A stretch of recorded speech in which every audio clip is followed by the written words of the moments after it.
Greetings, fellow geeks. I'm so happy you're hanging out with me tonight. I hope you've had a good week. I hope you've been able to freak out with your geek out. I've been geeking out over this news. We're just going to jump right into it. Behold, I bring you good tidings of great joy.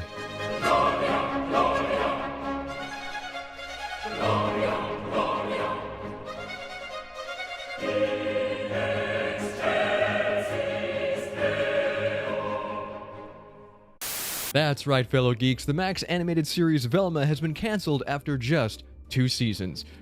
Max released an official statement as of this morning clarifying, over the past 2 seasons, Mindy Kaling and Charlie Grandy have created an incredibly fun and fresh world within the iconic Whodunit franchise. Yeah, that's debatable. The statement continues, while we won't be moving forward with another season of the series, we thank them for their compelling coming-of-age storytelling, unrivaled clues, and hilarious hijinks. Bro, what are you talking about, man? Well, aside from the fact that Velma is cancelled, none of the information in that statement is accurate. Velma was neither incredibly fun, compelling, or least of all, hilarious, unless you count hilariously bad. And I'm not the only one to think so.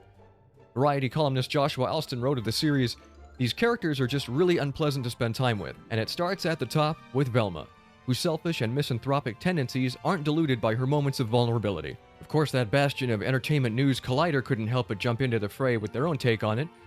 Velma's haters have seemingly won, according to this headline. Well, I don't see any haters around here, just fans of really good storytelling, but, you know, tomato, tomato.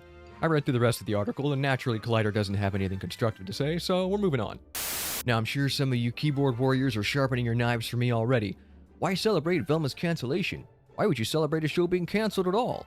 Well, allow me to enlighten you on a few points before we jump into the fray. This show punched down on the original series and its characters. Secondly, it insulted viewers with weak, banal, and unfocused writing. Thirdly, and most importantly, it promoted hypersexualized, cynical, mean-spirited, and self-centered characters. And that's just its good points. So you'll have to forgive me as I revel in its cancellation. But to find out why it was canceled, we gotta talk about what it was and what it did wrong.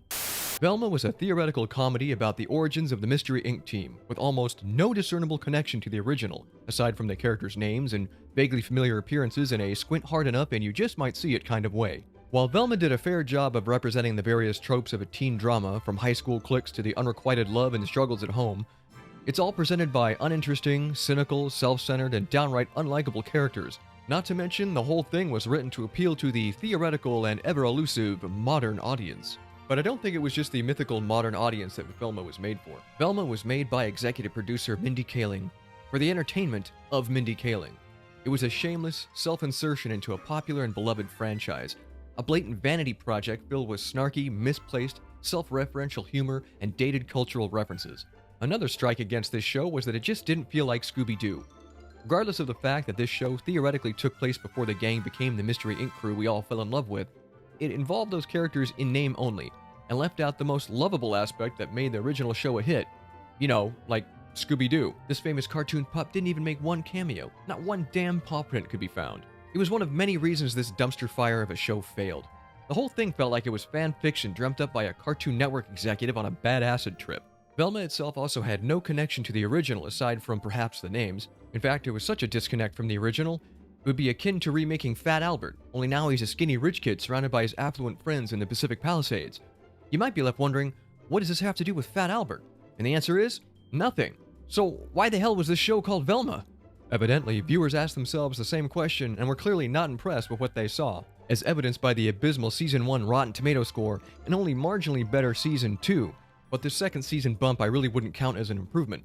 It's like saying the second house fire wasn't as bad as the first, but only because everything else is already burned to the ground.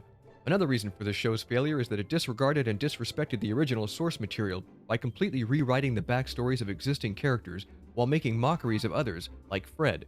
Also, Mindy Kaling could have a foil to project her own insecurities onto. This show was clearly more concerned with stirring controversy than honoring its roots, and it rubbed fans the wrong way. If Mindy Kaling wanted to make a show all about herself, she simply could have made an original show about her life with her name in the title. Oh wait. At least that show had some semblance of originality and entertainment, so why did she feel the need to hijack an existing franchise? Another reason for Velma's failure was its complete misunderstanding of what made the original so endearing. The original Scooby-Doo was lighthearted, wholesome, campy fun about a group of kids who band together in the face of adversity and showed us what true friendship was all about. Unlike the modern Velma series, we never delved into the personal lives of the classic Mystery Inc. gang, and we never cared. It was just good fun solving mysteries with these meddling kids and their lovable dog. So yes, Velma is cancelled. And that's because Velma was never a show made for anyone but Mindy Kaling. It was a horribly written, poorly conceived, abysmal example of what happens when ego wins out over talent. Just one more abomination from modern-day Hollywood, now smoldering on the ash heap of cinematic history. And I say, good riddance. But I'd like to hear your thoughts on this one. Don't forget to like, subscribe, and ring my bell. And if you didn't like what you saw, share this video with your friends and, I don't know, maybe start a discussion. And until next time, stay nerdy, my friends. Take care. Gloria in excelsis Deo.